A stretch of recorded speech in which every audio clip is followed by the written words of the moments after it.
There are three main components of the 5G network. The first one is called as the user equipment or the UE, and it is also known as the mobile station. And using this user equipment, a user connects to the 5G network. Then the second important component is the RAN or the radio access network. It is called as the access network because it is here that the user equipment connects to the 5G network. And this RAN is composed of one or more GNBs. GNB stands for Next Generation Node B, and it is also known as the base station.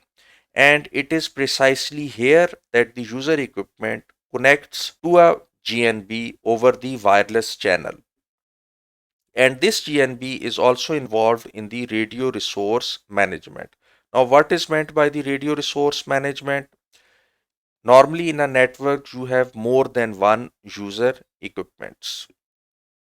Now, what channels these user equipments are going to use, at what power they are going to transmit, all these parameters are called as the radio resources, and these resources are managed by the GNB. That means that the GNB decides that which channels are going to be used by these user equipments and at what power these user equipments are going to transmit. And then you have the third component of the 5G network, which is the core network.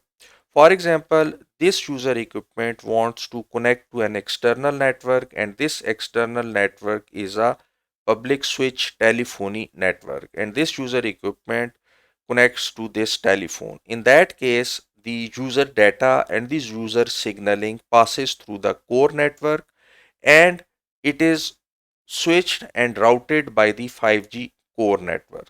And similarly, for example, this user equipment is calling this user equipment. In that case, also the user data and signaling of this user equipment would first go to the core network and then it would be routed to this user equipment. Now, this course is the Open RAN course, and in the Open RAN, our focus would be on the second part of the 5G network, which is the radio access network.